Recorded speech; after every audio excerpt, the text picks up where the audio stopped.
It was backwards. Oh. Yeah.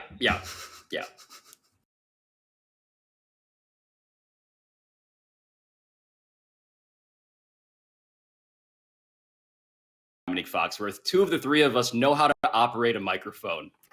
You can figure out the other one. Oh, I love when smart people do dumb things. It's the best. It was on. It was connected. It was just pointing in the wrong direction. Yeah. What does it tell you that the Patriots are bringing back Cam? It kind of tells me that Patriots fans are like those kids who are just for the first time beginning to talk back to their dad. Like they're muttering now at the dining table because, look, there was a split. There was a divorce in this household.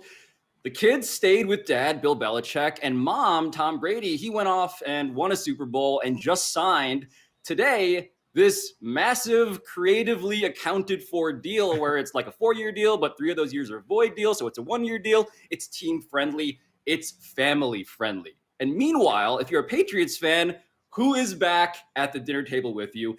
It's the quarterback that you began to really despise, I think, or at the very least mistrust over this past season in Cam Newton. And yes, this also is a creative accounting kind of a deal. It is a $14 million deal. I believe $6 million of that is tied up in incentives, in honors, in playoff achievements. So maybe it's not as much as the sticker shock would indicate. But if you're a Pats fan, you're looking at Tampa Bay, you're looking at yourself, and you're thinking, how did I get here? Yeah, maybe the fans started to distrust Cam Newton, but nothing about the organization seemed like they did. Like the coaches, the players, everyone there seemed to really love Cam Newton.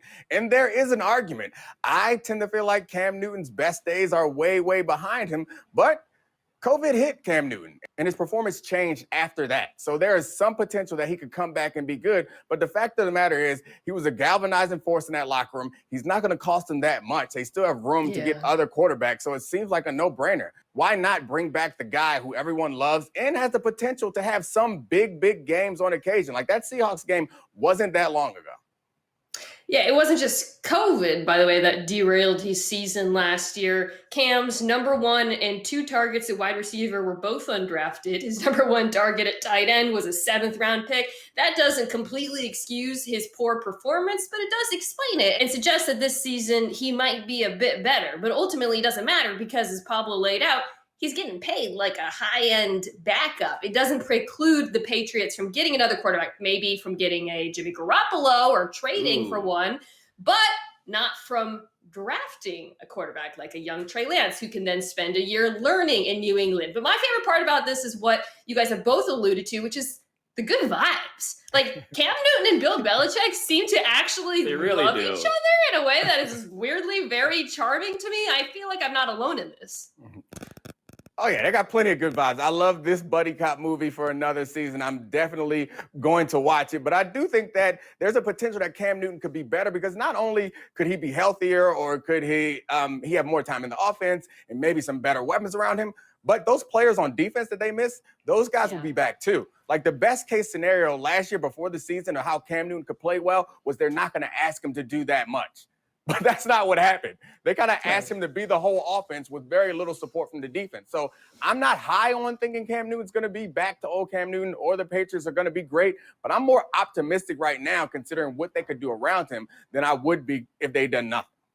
By the way, is there anybody who is more unlikely for Bill Belichick to fall in love with than Cam Newton, just as a matter of personalities? Like one of them does not like to talk. One of them resents the media. The other guy is like the most charismatic quarterback I think that exists right now. I don't understand why you would come to that conclusion. Like, isn't opposites attract a good thing? Like, aren't good relationships normally built on one person who likes to be outgoing and everyone likes to talk to the other person who's cool playing the background? Like, isn't that a normal kind of, like, what's going on in your relationship? Are you guys both loudmouths or is it just you?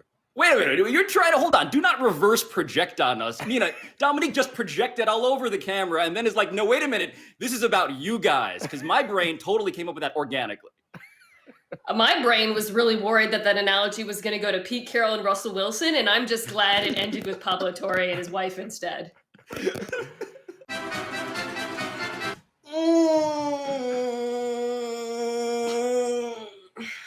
Are you starting to think that the Texans may actually keep Deshaun Watson? I really hope we kept that part of the show. But no, I am not thinking that they're actually going to keep Deshaun Watson. I mean, can we just say that David Culley has a bad like maybe the worst job any of us can remember in the NFL, because what he has to do is go have press conferences where he's asked, I believe, 10 of his first 17 questions about Deshaun Watson. And he has to say stuff like, I have no idea why anyone is suggesting there are free agency disadvantages to the Houston Texans, and also that he is very committed to Deshaun Watson, and Deshaun Watson is our quarterback, only to then later on go on a podcast with Jim Trotter and kind of admit, like, yeah, like he's the quarterback right now. It's a hard business. Stuff happens, et cetera, et cetera. So no, I don't think Deshaun Watson is going to stay a Texan. I do think they're going to lie to us as much as they can about it with a straight face. I mean, it's a bad job, but he's also being paid millions of dollars to be, in Dan Le Batard parlance, a human meat shield for the Houston Texans. And that's what it felt like, right? Watching the press conference. It was like when a politician has a big scandal and instead of coming out and talking, he sends some hapless communications person who's like, I don't really know, guys, because nobody actually thinks David Culley's the decision maker in this regard. It's the McNair family, it's Nick Caserio, neither of whom have been answering questions. And you're right, Culley's language on the podcast was a lot more revealing, particularly when he said, we don't want any players who don't want to be here. I know a player who doesn't want to be there, and his name rhymes with Deshaun Watson. Ooh, LaShawn Dotson is probably a mean receiver. We need to find that kid. Yeah, he good can 40 fly.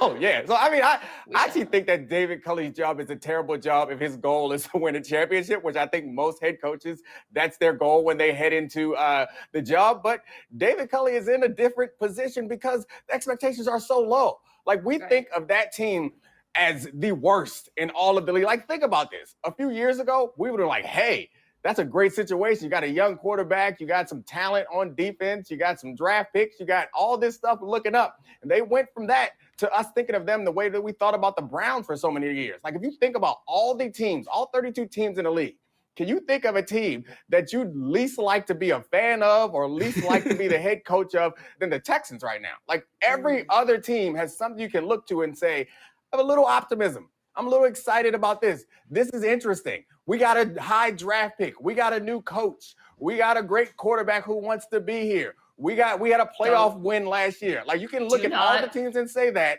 but not the Texans. You got one more?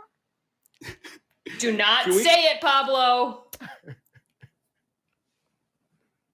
Russell Wilson. Up next on HQ. But right now, if I'm Patrick Mahomes, if Brett Veach or Andy Reid hasn't called me to discuss what the plan is, I'm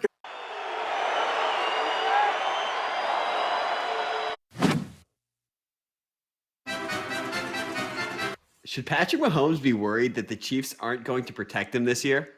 So I assume Patrick Mahomes knows that the Chiefs have a plan. I assume the Chiefs have a plan because it would be insane to do this without a plan. Keep in mind, Chiefs fans consoled themselves. They wept into their pillow at night, muttering after getting blown out by Tom Brady in the Super Bowl, we didn't have an offensive line. Our starting left tackle, Eric Fisher, was out. Our starting right tackle, Mitchell Schwartz, was out. When those guys are there, we're a totally different team. That's why we won the Super Bowl the previous year. But now, today, we are realizing that, yeah, Eric Fisher has been cut. Mitchell Schwartz has been cut. And so that offensive line that was plunged into an exceptional amount of chaos is once again in a current amount of chaos. I just assume, guys, that they're going to figure out other guys to plug in here.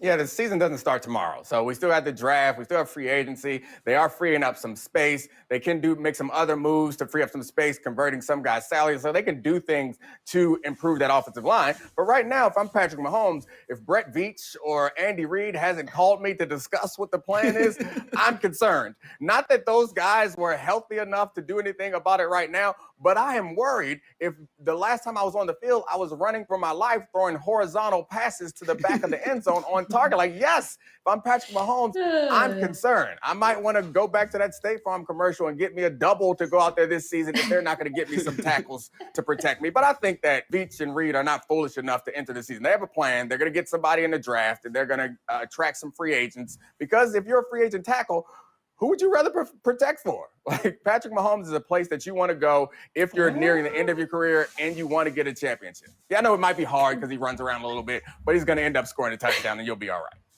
I hate it when you say something in response to like a facial expression that I've made, thus negating my ability to say the thing and correct you. I agree with both of you that it is a little concerning given that the last time we saw Patrick Mahomes playing football, he looked like the final kid in a game of dodgeball, right? Where there's like 5 dudes on the other side throwing balls. The balls in this case are JPP and Shaq Barrett. And he's like, that is an analogy that all 3 of us, and not Domonique, can definitely relate to because we're all very athletic and survived a game of dodgeball. But these are the situations you find yourselves in, not just when the cap is suppressed as it is this season, but when you pay a lot of guys a lot of money. And I'm not just talking about Mahomes. He's not even the biggest cap hit on the Chiefs. It's Frank Clark. Chris Jones makes a lot of money. Tyrann Mathieu. The Chiefs have a top-heavy roster. And when you have a top-heavy roster in the NFL, you have to let some guys go and hopefully find value either in the draft or in free agency. You can't yell at Domonique for responding to one of your faces when the way that you telegraph using your face is like you're screaming at us. Should Major League Baseball follow the minors and adopt Robotumps and a 15-second pitch clock? So I've been talking about wanting Robotumps on television for like a decade now, which is terrifying but true. And I've gone on a roller coaster a little bit because I was super into it, obviously. But then I was like, wait a minute, I kind of would miss Joe West, the cowboy Joe West, the baseball umpire. I love the human element in that way. And then I was like, wait a minute. I'm looking at how they're doing Robotumps in like other leagues and stuff, and they're not actually using like physical robots. So I am in on Robotumps, but you need to have like the Rocky Four robot or like a West. Yes, I want Android Westworld Joe West, Domonique. That is what I want. If you give me that, then I am in on this. Why does the show always come back to Westworld somehow? Joe Westworld was right there, by the way. It was. There are a lot of things that I believe require human touch or made worse with automation. For example, phone calls, calling your cable company. I do not like getting passed from robot to robot. Scanning things at the grocery store and trying to make the bag of tangerines barcode scan over and over. Unpleasant experience. Umpiring is not one of them. Get rid of the humans. We do not need them, especially when we at home can see how bad they are at the jobs because they put up the strike zone to tell us how much better the robots would be. I, for one, welcome the robot up revolution. Yeah, so I mean, this is a part of other initiatives that they're testing out in minor leagues, including like a pitch clock to see if they can make the games faster and more entertaining. Yes, but I want that. I think the problem is they misunderstand the problems with the games. Like, making the games faster doesn't make them more entertaining. It just makes them faster. My problem with baseball, no, I'm not going to take a shot at baseball. I love playoff baseball.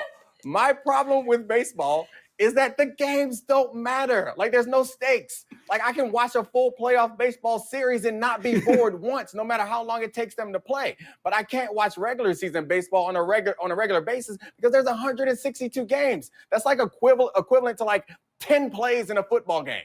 So, like, yes, I can get up and go to the bathroom and miss 10 plays and feel all right, which is why I can go without watching almost all of a season of baseball games because all I care about is the high-stakes playoff moments, not how fast they pitch or not how accurate their strike zone is. Like, that's the problem with baseball is that there are no stakes. What if we gave outfielders those, like, springy legs you see sometimes that people in the park use, and they could use that to defend, like, fly balls? Springy legs? Ooh, I like that. I think I would prefer stilts, not springy legs. I want go-go gadget stilts that you can press a button. Zip. What if we replace the outfielders all together with those Boston Dynamics robots, the terrifying ones that can like do parkour and stuff? Forget the robot umps. We want robot outfielders. And then again, to bring it back to Westworld, we'll all have to pretend like we didn't see it coming when the revolution happens and the massacre ensues. Can they still have Joe West's face, though? No. As a union guy, I demand that you guys stop trying to give away these good union jobs to robots. You cannot automate everything.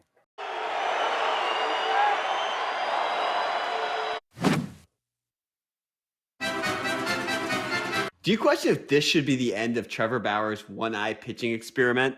So Trevor Bauer is this whole thing in baseball now. He's the guy whose brain has kind of been consumed by the internet, but he's also kind of good at baseball and really smart at baseball. And he does this thing training-wise that he's implementing in games in spring training right now where he has one eye closed. Yeah, just super subtle all around. And it's working. Like, he does this. He's very, like, biomechanically, like, in sync, blah, blah, blah. But he tried it again, and this is how that went. He started out slow, 5 of 6 of the first pitches. Okay, closing the eye. 95% have been strikes. Another one. That one hits from. Oh! Yeah. Looked like he saw the Oh, wow. once he came set. Yeah, this is like feeling when you have like a magician who, you know, is like throwing knives at someone and accidentally like hits them with the knife. So I think you should probably stop doing this entirely. I mean, I'm entertained by any type of like oddity like that. It's kind of fun in those situations. But the problem is you're putting other people at risk. So presumably he's only going to do that with like off-speed pitches. But when you are going up against someone and they are throwing a ball that can, frankly, end your career and have you with some sort of life-altering injuries, you should not be doing it impaired. I understand that maybe there is some ability, or I understand that maybe it helps him in some way when he's training and he's throwing at a wall. That's fine. But when you get out there and you're facing real people, please don't do that. Throw a rock at your head. Want to know when Pablo has ever seen a magician hit someone with a knife. Like, you dropped that analogy so casually coming out. You're like, you know, it's like when you see a magician throwing knives and then boom, stabs someone and then it's over. Like, it only happened once. I'm very good at knife throwing. oh, here we go. There it is. Hey, I hate this video. I hate this video. Oh. Okay. The fire is so like gratuitous. Why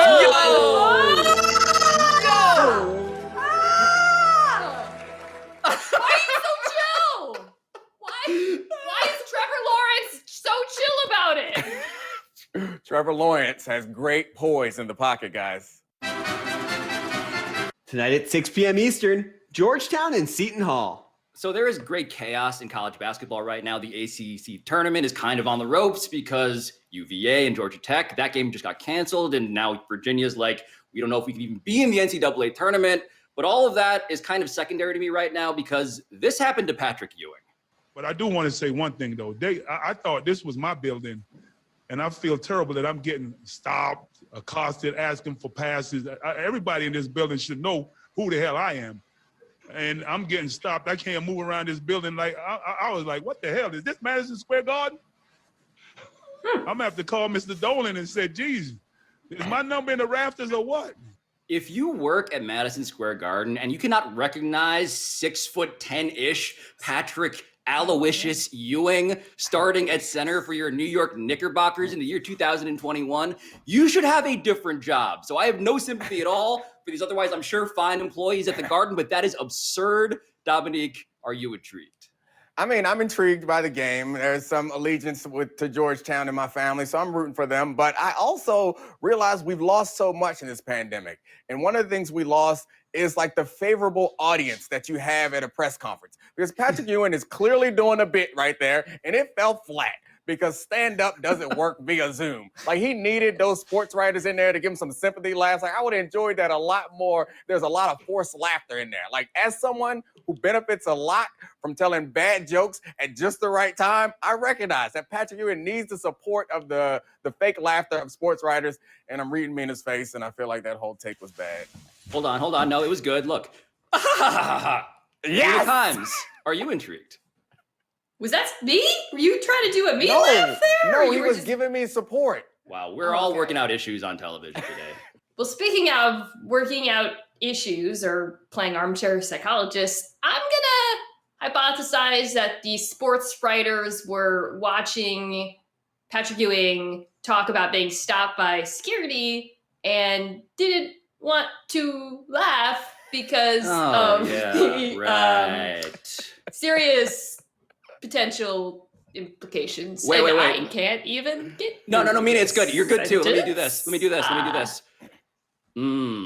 See, that's the fake gravitas laugh. Yeah, nice. You're good. You're good, Pablo. You're a pro. Yeah, my 2-hour weekend finna start, y'all. That was highly questionable. Domonique Foxworth, 2-hour weekend is finna start, I believe, is how I put that. Oh he is my all God. over ESPN television. Go watch him there. Read him on The Undefeated. Mina I Kimes. gotta go. She's on ESPN Daily with her mom's son, Min Kimes, who is like Mina, but honestly just like 50,000 times better. So check that out. Also NFL Live if you want, but you don't have to. You just used me to promote your own podcast.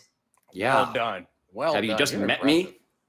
me? People always accuse me of fake laughing, and I'm like, if I was like laughing on purpose, do you think I would sound the way I do?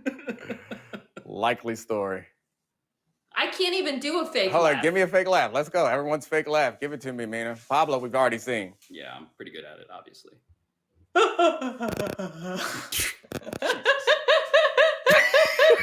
Yep, there it is. The human Fake lie laugh detector into the real laugh laugh. test. Yep. The fake laugh into the real laugh is beautiful.